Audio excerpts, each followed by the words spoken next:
Hi friends, welcome on my another tutorial. It's a exclusive tutorial, as you know very well. Today we will learn actually how we can delete as well as add a new theme on your WordPress blog or site. বন্ধুরা সুস্বাগতম আমার আরেকটি নতুন ভিডিওতে।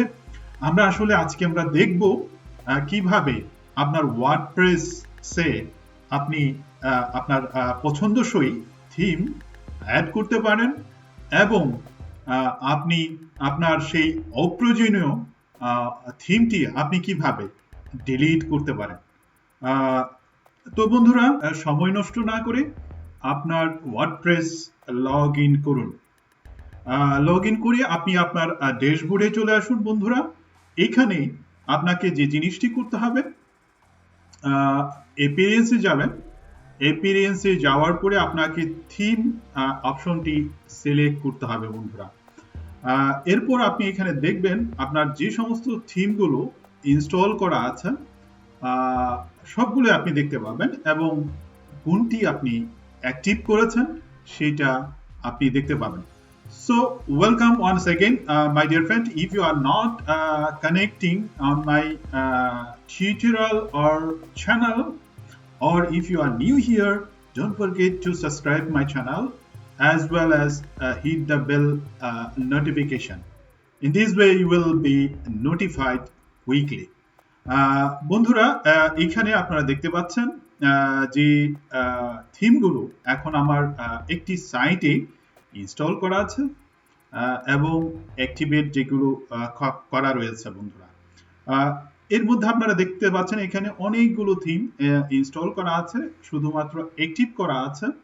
এখানে দেখতে পাচ্ছেন বন্ধুরা, এটা হলো থিম নাম, এটা হলো 2017 থিম, আর বাকিগুলো এখানে শুধুমাত্র ইনস্টল করা আছে, ইনঅ্যাক্টিভ করা আছে বন্ধুরা। তো আমি এখান থেকেই জাস্ট এক্সাম্পল এর জন্য আপনাদেরকে আমি দেখাবো এইটা আমরা কিভাবে ডিলিট করতে পারি। আর আপনারা জানেন বন্ধুরা, এই অনেকগুলো থিম যদি আমরা ইনস্টল করে রাখি তাহলে আপনার ওয়ার্ডপ্রেস এর জন্য এটা অনেক লোড নিতে হয়। সেই কারণে স্পেস এবং স্পিডের কথা চিন্তা করেই আপনি অবশ্যই অপ্রয়োজনীয় থিমটি ডিলিট করে নিলে ভালো এবং পরিষ্কার করে নিলে ভালো। তো আমি এখন জাস্ট একটা ডিলিট করে দেখাবো বন্ধুরা। এইটা আমি ডিলিট করতে চাই। এইটা ডিলিট করতে গেলে আপনারা জাস্ট ক্লিক করুন ওইটার উপরে। ক্লিক করার পরে এই ধরনের একটা ইন্টারফেস আপনি দেখতে পাবেন। এর নিচে আপনারা দেখতে পাচ্ছেন ডিলিট এবং এর বাম পাশে অ্যাক্টিভেট কথাটা লেখা রয়েছে। আপনি যদি এইটা অ্যাক্টিভেট করতে চান সেই ক্ষেত্রে আপনি ওয়ার্ডপ্রেস ইনস্টল করার পরে এটা অ্যাক্টিভেট করতে পারেন, না চাইলে আপনি এটা ডিলিট করতে পারেন। তো আমি এইটা এখন ডিলিট করে দেখাচ্ছি বন্ধুরা। এখানে ডিলিট অপশনে চাপুন। তারপরে আপনি এটা ডিলিট করতে চান কিনা এটা প্রশ্ন করছে যে are you sure to delete theme. আপনি জাস্ট ওকে বাটনে প্রেস করুন বন্ধুরা। তারপরে দেখতে পাচ্ছেন এটা ডিলিট হয়ে গেছে বন্ধুরা। তো বন্ধুরা এতক্ষণ আমরা দেখলাম কিভাবে আপনি আপনার ওয়ার্ডপ্রেস থেকে আপনার থিমটি আপনি ডিলিট করতে পারেন। তো বন্ধুরা এখন আমরা দেখব কিভাবে নতুন করে আবার ওয়ার্ডপ্রেসে আমরা থিম অ্যাড করতে পারি। তো বন্ধুরা আপনি অ্যাপিয়ারেন্সে গিয়ে থিম অপশনে চলে যান একইভাবে। তারপর আপনি এখানে দুটো অপশনে দেখতে পাবেন কিভাবে আপনি থিম অ্যাড করতে পারেন। এখানে দেখতে পাচ্ছেন অ্যাড নিউ থিম, অথবা আপনার সেই থিমের যেখানে অনেকগুলো থিম বা একটি থিম অ্যাক্টিভেট করা আছে তারই পাশে আপনি দেখতে পাবেন অ্যাড নিউ থিম। আপনি যে কোনো একটিতে ক্লিক করুন। আমি এখানে ক্লিক করছি বন্ধুরা। এরপরে আপনি আপলোড থিম এই কথাটা এখানে দেখতে পাবেন। এরপরে আপনি সোজা নিচে চলে আসেন। নিচে চলে আসার পরে এখানে একটা অপশন দেখতে পাবেন চুজ ফাইল। তো এখানে ক্লিক করুন বন্ধুরা। এরপরে আপনি চলে যাবেন আপনার কোথায় সেই ফাইলটি ডাউনলোড করা আছে। আমি এখান থেকে একটি নিব, যে কোনো একটি থিম বন্ধুরা, জাস্ট ফর এক্সাম্পল তো একটু ওয়েট করুন। এইটা একটা থিম জিপ ফাইল করা আছে, আমি এটা সিলেক্ট করলাম। আপনারা দেখতে পাচ্ছেন আমি এটা সিলেক্ট করার পরে এখন ইনস্টল নাও এই কথাটি আছে, এখানে আপনি ইনস্টল করবেন।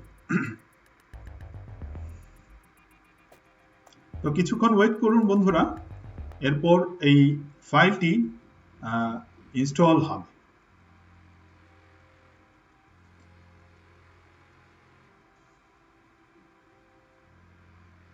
একটু সময় নিচ্ছে বন্ধুরা, কারণ এটা অনেক বড় ফাইল। যাই হোক, এটা ইনস্টল হয়ে গেছে বন্ধুরা, আপনারা দেখতে পাচ্ছেন। তো আপনি এখন এটা কোথায় গিয়ে দেখতে পাবেন? আবার সেই থিম অপশনে যান, অ্যাপিয়ারেন্সের ওখানে। তো ওখানে দেখতে পাবেন আপনি যে থিমটি ইনস্টল করেছেন সেটা অ্যাক্টিভেট হয়েছে কিনা। এই যে আপনি দেখতে পাচ্ছেন এইটা এক্সট্রা থিম, যেটা এলিগেন্টের খুবই একটা চমৎকার থিম। এটা আমি জাস্ট আপনাদের দেখানোর জন্য ইনস্টল করেছি, এখনো অ্যাক্টিভেট করিনি। বন্ধুরা, আপনি যখন থিম কাস্টমাইজ করতে যাবেন ওয়ার্ডপ্রেসে, তখন অবশ্যই ইনস্টল করার পরে অ্যাক্টিভেট করতে ভুলবেন না।